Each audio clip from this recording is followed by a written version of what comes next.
In 1955, a Campbell's home economist named Dorcas Riley stirred a can of mushroom soup into green beans, topped it with crispy onions, and accidentally invented the most famous casserole in America. But that was only the beginning. Back then, the best recipes in the country weren't in fancy cookbooks. They were printed right on the back of the can, next to the price. Your grandmother built whole dinners around them, feeding a family of 6 for under $2. Number 9 turned a can of tomato soup into a birthday cake, and nobody at the table could tell. Number 1 fed America on Friday nights for 30 straight years. These 25 dinners came from a time when a single can could feed the whole table. Hit subscribe, because you're about to remember flavors you forgot you knew. Let's count them down. Number 25, Vienna sausages on saltines. When payday was still 3 days off, your grandmother reached for that little squat can of Vienna sausages, maybe 15 cents at the A&P, and turned it into supper. She'd fork out those pale, tender links, brown them fast in a skillet, and stack them warm on a plate of saltine crackers with a smear of yellow mustard. Sometimes she'd fancy it up with a slice of American cheese melting on top. The kids ate standing at the counter, and nobody complained. The whole can carried a faint, peppery broth that soaked into the crackers just right. It wasn't glamorous, and no magazine ever photographed it, but it filled bellies fast on a cold Tuesday. Today, those cans still sit on the shelf, but the supper built around them has quietly disappeared. Number 24, Underwood deviled ham sandwiches. That little white can, wrapped in red paper, with a grinning devil on the label, was one of the oldest trademarks in America. Your grandmother pried back the lid, spread the peppery pink paste thick on soft white bread, and added a leaf of iceberg lettuce for crunch. A can cost around $0.25 and made 3 or 4 sandwiches for a lunch pail or a Saturday picnic. She'd mix it with a spoon of Miracle Whip and a little sweet pickle relish to stretch it further, sometimes piping it into celery sticks for company. The flavor was sharp, salty, and unmistakable, the taste of a working-class kitchen that wasted nothing. Cold cuts from the deli counter eventually pushed it aside, but for a generation, that little devil meant lunch was handled. Number 23, creamed chipped beef on toast. The soldiers had a blunter name for it, but back home your grandmother called it a lifesaver. A jar of armor-dried beef, thin, salty slices of pressed meat, cost pennies and kept for months in the cupboard. She'd tear it into a skillet, build a white sauce from butter, flour, and milk, and pour the whole creamy mess over crisp toast points. 15 minutes, start to finish, and a family of 5 sat down full. The dish carried men through 2 world wars and then followed them home to Ohio and Nebraska kitchens. Fathers ate it without a word of protest, remembering leaner days. It was cheap, hot, and filling, everything a weeknight demanded. Today, most Americans have never tasted it, and the jars gather dust behind the tuna. Number 22, salmon croquettes. Long before fresh salmon flew in on ice, your grandmother bought it in a tall pink can, bones and all, for about 30 cents. She'd flake it into a bowl, crush the soft little bones right in for calcium, and bind it with a beaten egg and a handful of cracker crumbs. Shaped into patties and fried golden in a cast iron skillet, they crackled and spat and perfumed the whole kitchen. Served with a squeeze of lemon and a scoop of mashed potatoes. Croquettes turned a humble can into something that felt like a real supper. Friday nights in Catholic homes leaned hard on this dish. The crisp edges and tender centers made kids forget they were eating budget fish. As fresh fillets took over the freezer case, the can and the croquette both slipped away. Number 21, Franks and beans. Nothing said American weeknight like a can of B&M or Van Camp's dumped in a pot with a package of hot dogs sliced into coins. Your grandmother would stir in a spoon of brown sugar, a squirt of yellow mustard, and maybe a splash of ketchup, then let it bubble low until the kitchen smelled sweet and smoky. A can of beans ran about 15 cents, a pack of francs a little more, and together they fed the whole table with money to spare. Some families baked it in the oven with bacon on top for Sunday. Kids loved fishing out the franc slices first. It was thrift dressed up as comfort, hearty enough to send a man off to a factory shift full. Simple, cheap, and once on every American stove. Number 20, La Choy Chop Suey. In the 1960s, exotic came in a 2-part can. Your grandmother bought that clever La Choy package, 1 can of bean sprouts and vegetables stacked on a can of thick brown sauce, and made her family feel worldly for under $1. She'd brown a little ground pork or leftover chicken, pour both cans over it, and let it simmer while she opened a separate can of crunchy chow mein noodles to sprinkle on top. Spooned over minute rice, it was the closest most Midwestern towns got to a foreign country. The label promised adventure, and for a family in Des Moines, that was enough. Nobody pretended it was authentic, but it was warm, salty, and different from meatloaf. As real takeout spread to every strip mall, the 2-part can lost its magic and faded from the shelf. Number 19, corned beef, hash, and eggs. That flat can with the key on the side held a Sunday morning miracle. Your grandmother turned the pink and brown hash out into a hot, greased skillet and pressed it flat, letting it sit undisturbed until a deep crust formed on the bottom. The secret was patience. Flip it too soon and you lost the crunch that made it worth eating. She'd crack 2 eggs right on top, cover the pan, and let the yolks set soft. A can cost around 30 cents and stretched to feed the whole family with toast on the side. The smell of frying corned beef pulled sleepy kids straight to the table. It was payday breakfast and rainy day dinner both. Fresh diner hash still exists, but the humble can that once ruled American mornings has quietly vanished. Number 18, chicken a la king on toast.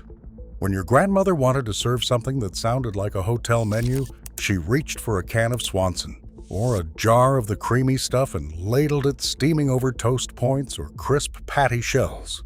Diced chicken, pimentos, and mushrooms floated in a rich ivory sauce, and the bright red flecks of pimento made it look downright fancy for a Thursday. A can fed 4 for well under $1, and dressed up with a sprinkle of paprika, it could headline a ladies' luncheon or a card night. She'd spoon it over rice when the toast ran out. The name carried a whiff of elegance that the price tag never matched. Frozen dinners and restaurant chains slowly buried it, and today almost nobody remembers ordering the king. Number 17, Spam and Pineapple. That blue and yellow can from Hormel was a survivor, and your grandmother knew 100 ways to serve it. Her showstopper was to slice the loaf thick, score the tops in a diamond pattern, press a pineapple ring and a maraschino cherry onto each slice, and bake the whole tray until the edges caramelized and glistened. It looked like a proper glazed ham for a fraction of the cost, maybe 40 cents a can. The sweet fruit cut the salt, and the sizzling edges crisped up beautiful. Sunday company never guessed it came from a can. Other nights she just fried slices for sandwiches or diced it into fried rice. Spam fed America through the war and never really left, but the dressed-up pineapple centerpiece has slipped into memory. Number 16, chili from the can, dressed up. A can of Hormel or Wolf brand chili was never quite dinner on its own, so your grandmother made it one. She'd pour it into a pot, brown a half pound of ground beef to stretch it, toss in a can of kidney beans and a chopped onion, and let it simmer until the whole house smelled like a Texas roadhouse. Ladled over spaghetti or spooned onto a split hot dog, or just eaten in a bowl with a mountain of crumbled saltines and grated cheese on top, it fed a hungry family for pocket change. Cold nights called for it. The kids sprinkled on so many crackers the chili turned to paste, exactly how they liked it. Real slow-cooked chili still simmers on stoves, but the clever can plus a few things supper has largely disappeared. Number 15, Sloppy Joes. Before Manwich made it official in 1969, your grandmother was already loosening a pound of ground beef with a can of tomato sauce, a spoon of brown sugar, a shake of Worcestershire, and a chopped green pepper. She'd simmer it down thick and pile it steaming onto a soft hamburger bun that instantly threatened to fall apart. That was the whole point. The name promised a mess, and it delivered, running down chins and dripping onto paper plates. A pound of beef and a can of sauce fed the whole gang for around $1. Kids fought over seconds. It was loud, fast, and forgiving, the perfect supper before a Little League game. The can made it a weeknight staple, and though the sandwich survives, the from-scratch simmer that started it has mostly faded. Number 14. Ritz Mock Apple Pie. Here's where things get strange. Pattern break number 1. During lean years, the back of the Ritz cracker box carried a recipe that sounds like a prank. An apple pie with no apples in it. Your grandmother crushed 36 Ritz crackers, folded them into a syrup boiled from sugar, water, cream of tartar, and lemon, then poured the whole thing into a pie crust and baked it. The crackers softened and swelled until, unbelievably, they tasted like tender baked apples. Cinnamon and a dot of butter sealed the illusion. She'd serve it warm and dare the family to guess the secret. Nobody ever did. Nabisco printed that recipe for decades because it worked, turning a nickel sleeve of crackers into a company-worthy dessert when the orchard was bare. It's the kind of kitchen magic we simply forgot how to trust. Number 13. Franco-American Spaghetti Supper. Long before boxed pasta and a jar of sauce, dinner came fully cooked in a red and white can. Your grandmother opened Franco-American spaghetti, that soft orange tangle in mild tomato sauce, warmed it in a pot, and had a meal on the table in 4 minutes flat. She'd brown a little ground beef or slice in a hot dog to make it heartier, then pile it on toast of all things, the classic spaghetti on toast supper that fed millions of kids after school. A can cost around 15 cents. The pasta was tender to the point of mushy, exactly what small children adored. It asked nothing of the cook and rewarded her with clean plates. As Americans learned to boil their own noodles, the canned version slid from dinner to childhood curiosity, then off the table entirely. Number 12. Chef Boyardee Ravioli Night. When your grandmother needed to feed the kids and get to the church meeting, that smiling chef on the can saved the evening. She dumped the beef ravioli into a saucepan, warmed it through, and served it with buttered bread and a glass of milk. 20 cents, 5 minutes, and 4 satisfied children. The little meat-filled pillows in sweet tomato sauce were engineered to please a young palate, and please it they did. Some nights she'd broil a layer of shredded cheese on top to make it feel homemade. It was the babysitter's best friend and the tired mother's ace in the hole. No shame, just supper. The brand endures on shelves today, but the ritual of a full ravioli dinner from a single can, served proudly as the main event, belongs to another era. Number 11. Scalloped potatoes and ham. When a can of luncheon meat met a box of scalloped potatoes, your grandmother had a casserole that could stretch across a week. She'd layer the dried potato slices in a baking dish, pour over the seasoned milk from the packet, fold in cubes of Spam or leftover ham, and bake it slow until the top browned and the edges bubbled. The kitchen filled with the smell of cream and onion for an hour. A box ran about a quarter, the meat a little more, and the finished dish fed 6 with plenty left for lunch. It came out of the oven golden and forgiving, a one-dish supper that needed only a can of green beans alongside. Convenience boxes still exist, but the humble ham and scallop bake that once anchored so many Sunday tables has grown rare. Number 10. The Jell-O molded salad. No 1960s buffet was complete without a shimmering ring of colored gelatin. And your grandmother owned the copper mold to prove it. She'd dissolve a package of lime or lemon Jell-O, 6 cents at the store, then fold in the unexpected shredded carrots, chopped celery, canned crushed pineapple, sometimes cottage cheese, or even flaked tuna. Poured into the mold and chilled in the new Frigidaire, it set into a jiggling, jewel-toned centerpiece that she'd turn out onto a bed of iceberg lettuce. Getting it to release cleanly was an art passed between neighbors. It wobbled its way to every potluck, bridal shower, and holiday table in America. Guests admired it more than they ate it, but the skill was real. Today, the savory jelly salad reads as bizarre, yet once it was the height of suburban sophistication.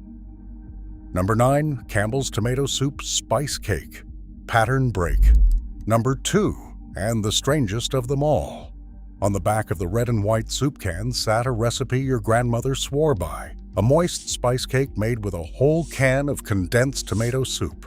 She'd cream the shortening and sugar, beat in the soup right from the can, and fold in flour, cinnamon, cloves, and raisins. Into the oven it went, and out came a tender, russet-colored cake that tasted of warm spice, with no hint of tomato at all. The soup's acidity reacted with the baking soda to give it a feathery crumb, and the natural moisture kept it fresh for days. Topped with cream cheese frosting, it fooled every guest. Campbell's printed that recipe for generations because it genuinely worked, turning a dime can of soup into a dessert worth bragging about. Number 8, Salmon Loaf. When meatloaf money ran thin, your grandmother turned to the pink can again, this time for a proper baked loaf. She'd flake 2 cans of salmon into a bowl, mash in the soft bones and bind it with beaten eggs, milk-soaked bread, minced onion, and a little melted butter. Pressed into a loaf pan and baked until firm, it's sliced clean and served hot with a creamy pea sauce or cold the next day in sandwiches. 2 cans and a few pantry staples fed the whole family for well under $1. The dish carried a gentle, savory richness that felt far more expensive than it was. It appeared on Lenten Fridays and Thrifty Wednesdays alike, dependable and unglamorous. As fresh fish grew affordable, the canned salmon loaf slipped quietly off the weekly rotation and into the box of forgotten suppers. Number 7, Bisquick chicken and dumplings. That yellow box promised dumplings without the fuss, and your grandmother delivered. She'd simmer a cut-up chicken or a can of chicken with vegetables in broth, then drop spoonfuls of Bisquick batter right onto the bubbling surface. The lid went on, and 10 minutes later the dumplings had puffed into soft, cloud-light pillows that soaked up the gravy beneath. The trick was resisting the urge to peek, since lifting the lid too soon left them dense and sad. A box cost around 30 cents and made dumplings, biscuits, and pancakes all week long. The finished pot steamed on the table like something that had cooked all day, though it came together in half an hour. Scratch dumplings never fully vanished, but the trusty Bisquick shortcut that fed so many families has largely been forgotten. Number 6, Eagle Brand Magic Lemon Pie, Pattern Break. Number 3, on the back of that gold-labeled can of sweetened, condensed milk sat a recipe so easy it felt like cheating, and your grandmother used it constantly. She'd stir the thick, sweet milk together with lemon juice and egg yolks, and something remarkable happened. The acid thickened the milk into a smooth, tangy custard with no cooking at all. Poured into a graham cracker crust and crowned with a fluff of meringue or a swirl of whipped cream, it chilled in the icebox into a bright, creamy pie in under an hour. A can cost about 25 cents and made a dessert fit for company. It anchored countless summer suppers and church socials. The Eagle brand can carry a dozen such recipes, but the magic lemon pie was the crown jewel. And today, most kitchens have forgotten the trick entirely. Number 5, Lipton Onion Soup Meatloaf, Pattern Break. Number 4, and this one hid in a paper packet. Your grandmother tore open an envelope of Lipton onion soup mix, those dried onion flakes and savory powder, and mixed the whole thing into 1.5 pounds of ground beef, along with an egg and a splash of ketchup. That single packet seasoned the entire loaf perfectly, no measuring spoons required.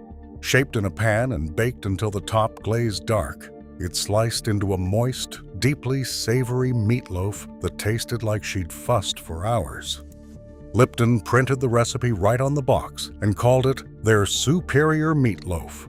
A packet cost around a dime and turned cheap ground beef into Sunday-worthy fare. It became the default meatloaf in millions of homes. The packet still exists, but the meatloaf it built has grown quietly rare. Number 4. Chicken and broccoli divan. When your grandmother wanted a casserole that felt genuinely elegant, she layered cooked broccoli and sliced chicken in a baking dish and blanketed it with a sauce made from a can of cream of chicken soup, a spoon of mayonnaise, a squeeze of lemon, and a little curry powder. A handful of grated cheese and buttered breadcrumbs went on top before it baked to a golden bubble. The soup did all the heavy lifting, turning leftovers into a dish worthy of the good china.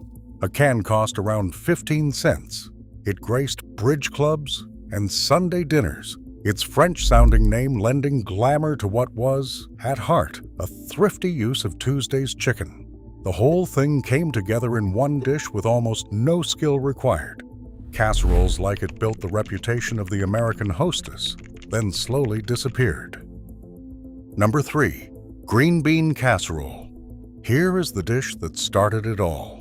In 1955, Campbell's home economist Dorcas Riley combined canned green beans, a can of cream of mushroom soup, a splash of milk, and a can of French's fried onions, and created the most enduring casserole in American history. Your grandmother stirred it together in 5 minutes, baked it for half an hour, and set it on the table with the crispy onions browning on top. A whole dish cost under $1 and fed the entire holiday crowd. The creamy, savory beans and the crunchy onion topping became as essential to Thanksgiving as the turkey itself. It was the definition of a back-of-the-can dinner, proof that 3 cans in 30 minutes could produce something families begged for. It survives on holiday tables today, but as an everyday supper, it has largely faded from memory. Number 2. Hamburger stroganoff hot dish. Across the upper Midwest, your grandmother called it hot dish, and this was the champion of them all. She'd brown a pound of ground beef with onion, stir in a can of cream of mushroom soup and a dollop of sour cream, and pour the whole velvety mixture over a pot of egg noodles. In 15 minutes, she had a rich, creamy stroganoff that tasted like a Russian nobleman's dinner, but cost about $1 to make. It fed a table of 6 with the comforting weight only ground beef and mushroom soup could provide. Church basements, potlucks, and weeknight kitchens all ran on it. The kids scraped the pot clean. That humble can of soup was the secret engine of the American casserole. And though the soup remains, this creamy supper has grown quiet. And finally, number 1, tuna noodle casserole. No dish ruled the American weeknight like this one. Your grandmother drained a can of tuna, folded it into egg noodles with a can of cream of mushroom soup, a handful of frozen peas, and a splash of milk, then baked the whole thing under a crown of crushed potato chips or buttered breadcrumbs. 15 minutes of work, 30 in the oven, and a family of 6 ate well for under $1. The crunchy top gave way to a creamy, savory center that defined Friday nights in Catholic homes and Monday nights everywhere else for 3 straight decades. It stretched 2 cheap cans into a full, satisfying supper, wasting nothing and pleasing everyone. Campbell's built an empire on it. For a generation of American mothers, it was the answer to the eternal question of what's for dinner, conjured entirely from the pantry shelf. Across all 25 dinners, one thing ties them together. That can of cream of mushroom soup, that packet of onion mix, that pink tin of salmon, they weren't shortcuts your grandmother was ashamed of. They were tools she mastered, feeding a whole family on a shoestring and making it taste like love. The back of the can was her cookbook, and she read it fluently. Try one this week, just one, and see if you don't taste something you'd forgotten. Then tell me in the comments which supper your family made and which one you're bringing back. Your grandmother knew. Now you do too.